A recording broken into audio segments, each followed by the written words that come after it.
Hey ladies and gentlemen, so we have officially finished invertebrates, which if you remember, that word means no backbone. We are now moving to vertebrates, so these guys do have a backbone, and you're going to hear me call them chordates. So chordates is the official fancy science definition that we're going to be using, but basically what I need you to remember is that chordates and vertebrates mean the same thing, and I'll make sure it's on the wall that way so it can help your brain keep track of stuff. So most of your favorite animals are actually going to be in phylum Chordata or chordate. So my favorite animal is a bison. Your mascot is a bobcat. All of these are going to be chordates because they have a vertebra. They are, oh, right there. All these members are called chordates. That's what I kind of already said. Two specific chordates, sea squirts and lancelets, do not have a backbone. And you might say, well, Miss Riddle, how did they end up in this category? So we actually, when we classify organisms, we classify them based on when they were a tiny little baby. So this guy right here in this picture is a sea squirt. When it was a tiny little baby, it actually had a backbone. Same thing with a lancelet, which is like a gross looking fish thing. Excuse me. When it was a tiny little baby, it had a backbone. But when it grew up, it lost that backbone, but it still retains its chordate classification. So at some point in their lives, all chordates have four characteristics. The first thing is a notochord. Second thing is a nerve cord. Pouches in the throat area. And last is also have a backbone. So you are a chordate. You at some point in your life had all four of these characteristics. And pouches in the throat area, we're going to talk about that because I know that's probably the one that's sticking out in your head is, Miss Riddle, what are you talking about?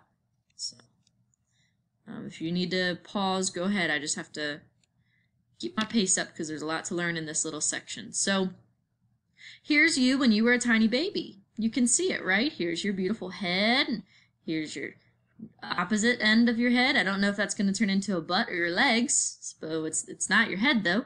So here's your nerve cord. That's your spinal cord. So when if people get in accidents and they become paralyzed, this is the part that gets damaged. The notochord is right underneath it. Here are your throat pouches. Those are your gills. So you had something that was kind of like gills when you were a tiny little baby. It did close up, obviously, because you don't have any throat pouches on your throat anymore. And this picture shows a muscular tail as well. So a notochord, you've probably never heard that word before. A notochord is a flexible rod that supports your back. Okay, and you can see down here in the picture in our little note that a notochord develops into a backbone or into vertebrae. So I have some vertebrae up on the front table that I want you to take a look at some point. You can go ahead and pause the video and look right now if you want. Your vertebrae protect your spinal cord or your nerve cord right here. So you're going to see how it has a hole in the middle of it, and that's coming up on this next slide. Well, on the next slide. So your nerve cord runs down your back, and it connects the brain to the rest of your body. So when you're walking along, and you stub your toe, and your immediate reaction is, ouch! Your toe actually doesn't have a brain. So what happened is your toe got hurt. That signal got moved all the way up to your brain via nerves. Your brain processed it and shot that message back down to your toe in an instant. Okay, when you guys even just text your friends or your parents or guardians or cousins, whoever, it takes a minute for that text to go up to space, ding off the satellite, and come back down. There's a little bit of a delay. There is absolutely no delay in your body. The second you stub your toe, you feel it immediately. Your brain thinks that fast. And it's all because of your spinal cord or your nerve cord. It's kind of like the messenger of your body. It connects your head to the rest of your body. So throat pouches, oh, look at little cute you, your big head and your little arms and your triple, quadruple chin. So throat pouches, at some point you did have something that could have appeared as gills.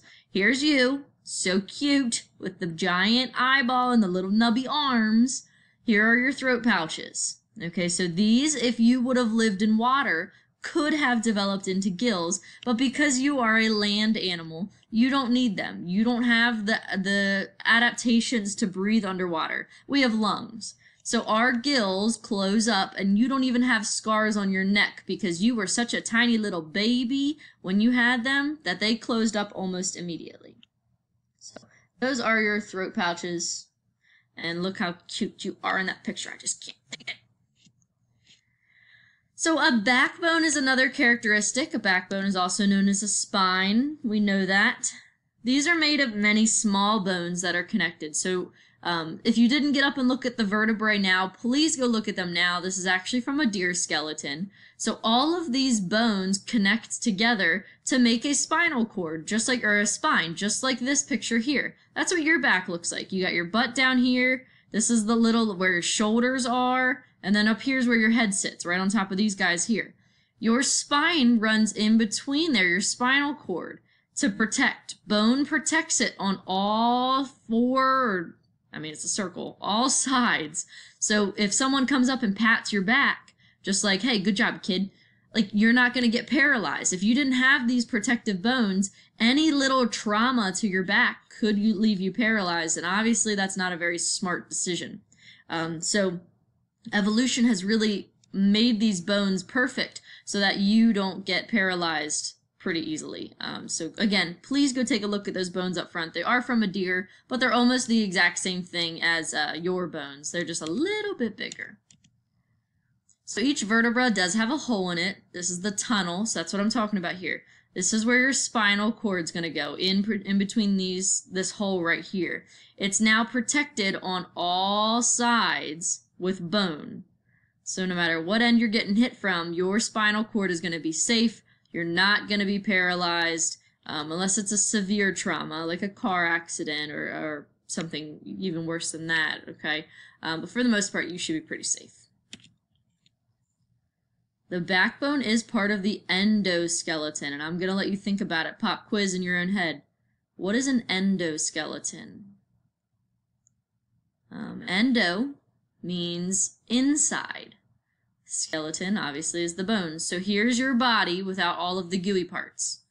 We took away all the muscles, all the organs, all the skin. So your skeleton is on the inside of your body. Hopefully, if everything goes right in your life, you're never actually going to see your skeleton. There's no part of your body that you want to see bone. That's totally really bad. Now, if you break your leg and it's a really, really bad break, you might see a bone sticking out.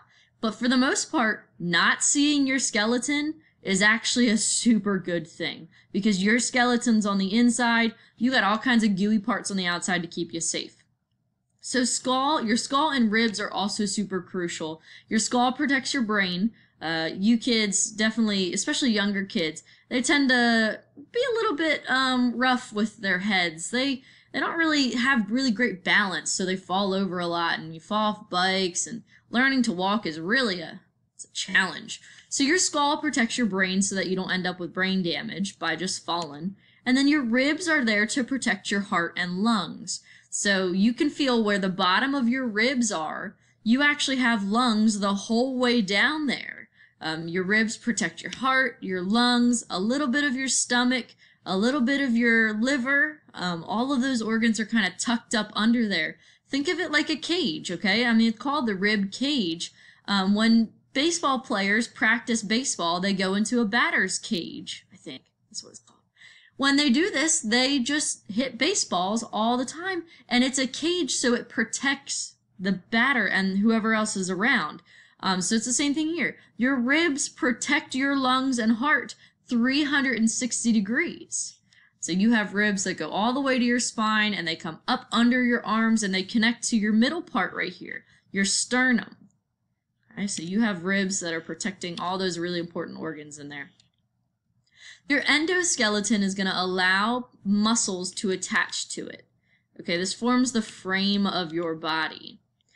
So you have 206 bones in your body. You have like 26 in your head alone. So that's pretty crazy. All of these bones have a bunch of muscles attached to it. So you have like 600 muscles. Okay, you have like 2, 3, hold on, I'm trying to think. You got a bunch in your upper arm. You have at least like 12 or 15 in your lower arm. You got all kinds of muscles connecting to your fingers. That's why you can move your fingers all sorts of ways. So those muscles have to attach somewhere. So they actually are kind of like anchored to the bone. And then when you bend, you're actually flexing that muscle and it's pulling the bones with it. So I think it's pretty cool. I think I have a picture on the next slide. So we talked with the exoskeleton, or the outside skeleton, that it's like a jacket. Remember when you're growing up, you have to buy a new jacket every school year because your bones or your jacket are on the outside. For us, we never have that problem. You've never had to buy a new set of bones. So when your bones grow, so do you. Your endoskeleton grows with you. You can grow larger because of this. You guys are at the peak point in your life where you're growing like crazy. Girls, you're definitely growing. Boys, you still keep growing for another couple years. So your bones are growing. That might cause some pain because it's pulling on your muscles. So here's what I'm talking about with your muscles attaching. So you can see here that a muscle is actually attached to the bone. And when you flex this muscle right here, it's going to pull your arm up into the curled position. And then I think this picture is pretty cool. You can see all your muscles on this half, and this half is without the muscles. So all of your abs and these muscles over here, I think they're called obliques, they actually just kind of float because there's no bones in this area here. So they have to get creative with where they attach to. So your body's super duper cool. There are 5 major groups of vertebrates, and they are going to be different based on how they control their body temperature. And body temperature is super important right now because we are in flu season when we keep talking about fevers. So we're going to kind of connect all that together. So you are a vertebrate. So we're going to talk about how you control your body temperature. So amphibians, reptiles, and most fish or fishes are ectotherms or cold-blooded. So here's how to remember that one. Ectotherm has a C in it. The letter is here as well, cold-blooded. This means that they produce very little internal body heat. So if the water gets cold, their body gets cold. If the temperature gets hot, their body gets hot. That's why you see snakes and alligators laying out in the sun, and they often have very dark skin. It's an adaptation. So they're going out and they have to warm up their body in order to get enough energy for the day. So basically think of it like this. You would have to wake up, drag your very, very cold body out into the sun, suntan for about half an hour, and then you would finally have enough energy to go get some breakfast. You have to suntan first. So being cold-blooded definitely has some disadvantages.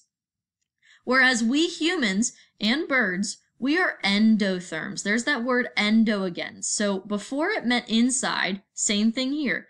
Endotherms have their body temperature controlled on the inside. We are warm-blooded. Your body stays at 98.6 degrees almost always. If it's cold out, you start to shiver.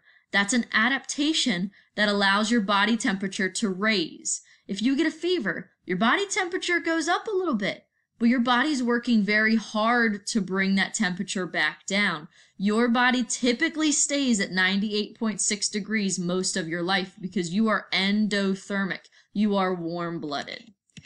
Okay, so we do remain fairly constant, like I said. So we have all sorts of adaptations. So you can see here, and any athlete, not just this guy here, Michael Jordan, I believe, if I'm correct, that we have sweat glands, feathers. We don't have feathers. Birds have feathers. So sweat is an adaptation that allows the body to cool itself. Notice that you really only sweat when you're hot. So that water is going to make your body feel cold again. So that's a really nice adaptation that we have that reptiles don't. So vertebrates are way more diverse than other invertebrates, and we're going to talk about all 5 of these phyla here in the next couple days. Fish, amphibians, reptiles, birds, and mammals. This is us way down here on the end. Okay, so we're going to talk about us last. That's basically it. I know I rushed just a little bit there on the end, so if you need any help at all, or you need something repeated, come up to me or Miss Soul and we will happily help you. Go back to Google Classroom or look up on the front whiteboard to figure out where you need to go next.